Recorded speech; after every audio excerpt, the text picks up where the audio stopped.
¿Qué tal, amigas y amigos? ¿Por qué el mes de octubre es llamado el mes del Rosario? Sabemos que la oración del Rosario es una oración maravillosa que podemos realizar, hacer todos los días, a cualquier hora, pero entonces, ¿por qué mes de octubre, mes del Rosario? Mira, esto tiene que ver con una batalla que, podemos decir, marcó la historia, que nos habla de la defensa de la fe, que nos habla de la lucha entre algunos grupos, no solamente guerreros, sino también religiosos, y nos habla también de la importancia de encomendarse a Dios cuando viene algún momento difícil. Y me refiero a la batalla de Lepanto, en lo que es ahora el Golfo de Corinto, antes era el Golfo de Lepanto. En esta batalla, por cierto, estuvo Miguel de Cervantes Saavedra y ahí precisamente perdió el movimiento de la mano izquierda. No es que le hayan cortado el brazo, sino que perdió el movimiento, le quedó inservible y precisamente por eso se le conoce como el manco de Lepanto. Afortunadamente no perdió la mano izquierda con la que pudo escribir después no solamente sus memorias de cuando estuvo preso durante mucho tiempo, y también con la mano con la que escribió el maravilloso libro de El Quijote de la Mancha. Pero, ¿qué fue esa batalla de Lepanto que va a dar nombre a el mes de octubre como el mes del Rosario? Mira, hay que tomar en cuenta que en el siglo XVI todas las potencias querían aumentar sus territorios. Es una época en que los barcos también tienen un gran alcance y por lo tanto también hay grandes conquistas no solamente en Europa, sino vienen también a América y a otros lugares. ¿Qué sucede? Por una parte, los otomanos, estamos hablando de musulmanes, turcos, intentaban cada vez más llegar a Europa, a la parte de Viena y por la parte también del mar Mediterráneo alcanzar otros objetivos. Tenían, sin embargo, un conflicto porque la isla de Chipre y también en un momento la isla de Malta eran lugares estratégicos porque ahí se podía detener al enemigo o permitirle que avanzara si se descuidaban estos lugares.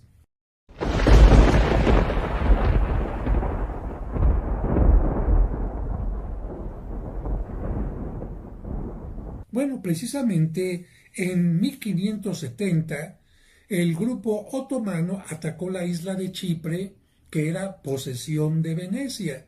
Hay que tomar en cuenta también que en aquel tiempo, aunque Venecia estaba acá, podía tener en posesión esta isla, este otro lugar, y así también otras potencias tenían esta posibilidad.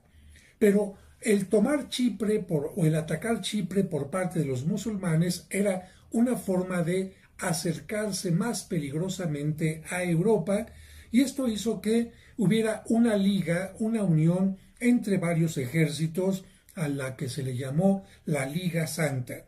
Estaba integrada por el Papa, estaba integrada también por la República Veneciana, que tenía muchas naves, y sobre todo por la monarquía de Felipe II.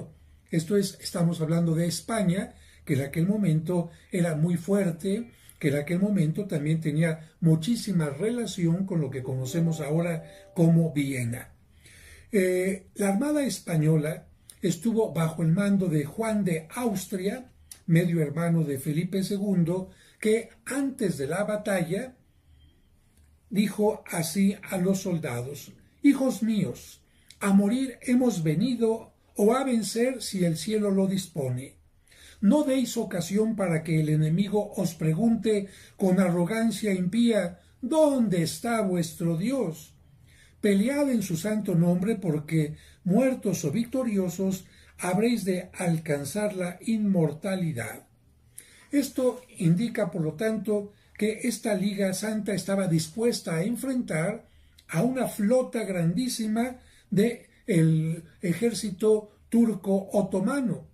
Era ponerles un límite, porque si no lo hacían, los otomanos cada vez estaban aumentando, invadiendo territorios, y existía el peligro de que Europa se convirtiera entonces en una Europa musulmana y que la fe católica por lo tanto quedara dominada e incluso rechazada para todos los que vivieran en Europa.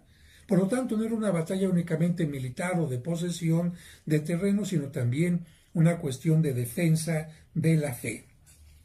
Estamos hablando de cuántos participantes, unos 90,000 de cada lado, es decir, 180,000 personas. No fue una batalla pequeñita.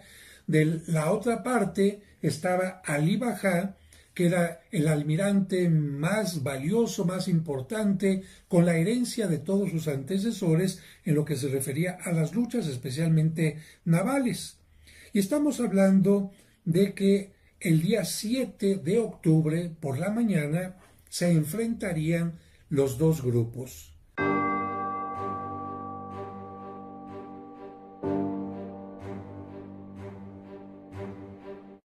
El grupo de los turcos, de acuerdo a la historia, llevaba más ventaja. ¿Por qué? Porque habían combatido más juntamente. Aquí estaban uniendo por primera vez tres grupos distintos. En cambio, los musulmanes ya tenían sus estrategias de rodear al enemigo a través de las barcas, etc. Y era muy importante este tipo de estrategias y que se conocieran. Entre los participantes había gente que luchaba, pero sobre todo remeros, porque estamos hablando de que las embarcaciones en aquel tiempo tenían dos formas de moverse: por las velas, es decir, con viento, o también con los remeros, que eran una gran fuerza. Y ahí estaríamos hablando de, no tengo aquí el dato exacto, pero estaríamos hablando también de muchísimos remeros que iban en el interior de las naves haciendo que se movieran. La tradición nos dice que antes de la batalla, Juan de Austria pidió que la gente hiciera oración y se rezó el Santo Rosario. Y en el momento en que iban a la batalla, el viento, estamos hablando de barcos de velas también, el viento estaba a favor de los musulmanes. Pero cuando rezaron el rosario y empezaron ya la mayoría de las embarcaciones a dirigirse al enemigo, cambió repentinamente el viento a favor de los cristianos, y esto permitió que los cristianos ganaran esta batalla que definitivamente en la historia marcó el final del deseo de expansión de los otomanos. Si no hubiera existido esta batalla, seguramente hubieran venido más luchas por conquistar otros territorios, pero afortunadamente se detuvieron aquí, porque aquella batalla también dejó una gran pérdida para los turcos. Solamente se salvaron 60 barcos turcos de los aproximadamente 200 que contaban para las grandes batallas. Y además pasó algo también muy fuerte, porque al almirante Ali Bajá, uno de los soldados le dio un disparo de mosquete en la cabeza, y al caer muerto, el mismo soldado lo decapitó, colocó su cabeza sobre una pica, es decir, sobre un palo, y al verla todos los musulmanes se quedaron sumamente decepcionados, se quedaron con la moral baja, y entonces ya no se animaron a seguir luchando. Y de esta manera, como el día 7 de octubre se tuvo esta batalla, a esta batalla y al 7 de octubre se le empezó a llamar la Batalla de la Victoria, el Día de la Victoria. Y poco después, tomando en cuenta que el rosario, la oración, había ayudado a que no se perdiera la fe en el continente europeo, a que se pusiera fin al grupo de invasores musulmanes, entonces se cambió la fiesta por fiesta de Santa María del Rosario, y después todo el mes se dedicó a la Virgen del Rosario.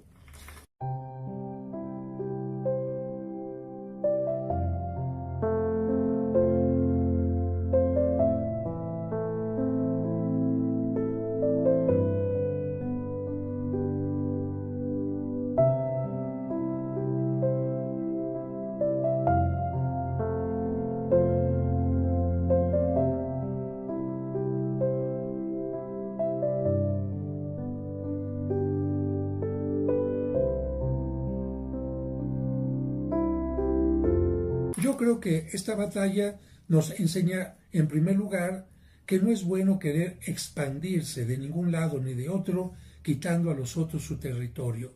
Hay que respetarlo. En segundo lugar, se nos enseña a respetar la fe, por supuesto.